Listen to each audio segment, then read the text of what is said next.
and welcome to another episode in a series of short videos on the essence of regulation. In this episode we will have a look at yet another essential part of the regulatory process: measuring impact. To have an influence on something is one of the common meanings of the word impact. So when we talk about regulatory impact, we mean the influence that regulation has on something. Now, of course, regulators often don't want to have just any impact on just any something. They want to have a specific impact on a specific something. For example, a transport regulator may want to reduce the occurrence of road accidents by influencing people not to drink and drive.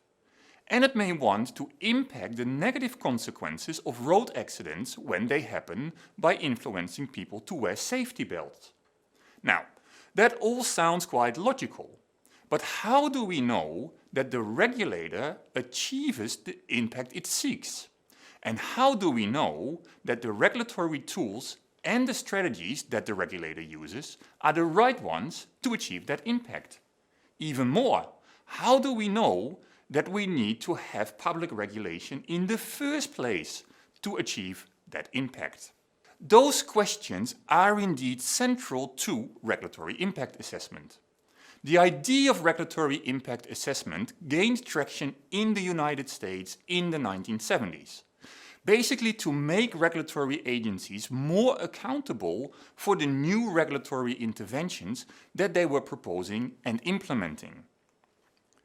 In the early 1980s, the Reagan administration mandated a very early form of regulatory impact assessments.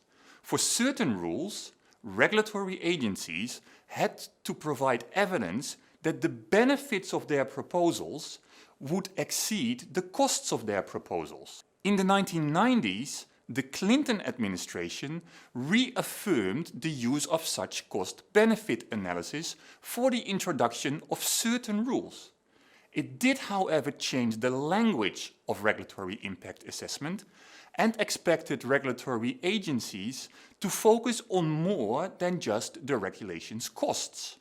It also expanded the understanding of regulatory benefits to include more than just the economic results of regulation. In the 2000s, the Obama administration made a further amendment to the application of regulatory impact assessment. From here on, impact assessments also had to address the behavioral biases of regulators, policymakers, and other stakeholders for or against regulatory interventions, as well as the errors that they might have in their own analysis or the advice that they got. So, regulatory impact assessment is a tool that was initially introduced as part of a deregulation policy agenda. Then later it was used as a tool for more accountable rulemaking. And then finally it has really become part of an approach to improve the full regulatory process. Now, if you would look around the world, you would find a similar approach to using regulatory impact assessments.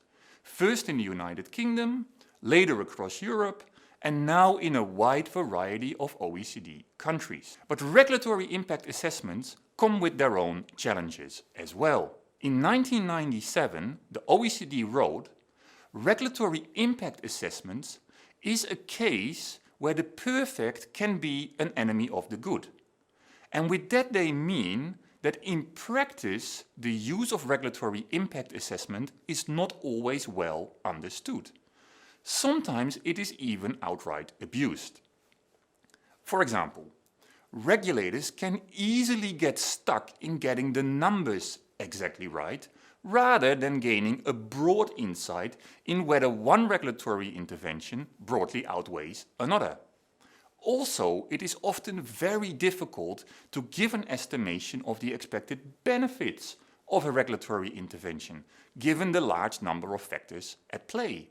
It is often much easier to estimate its costs. So those against the regulatory intervention may then use the hard cost data to refute the soft benefit data and argue against the regulatory intervention. irrespective the outcome of the impact assessment.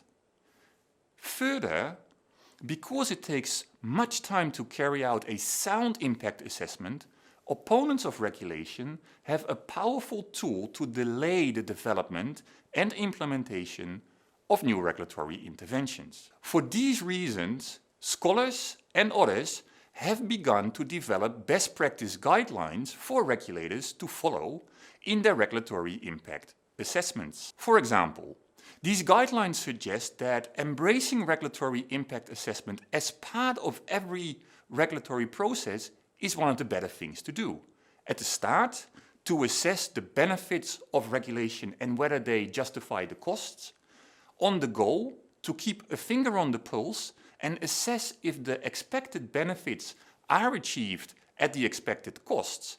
And then in hindsight, to understand what worked about that regulatory intervention, what did not, and how we can do better next time.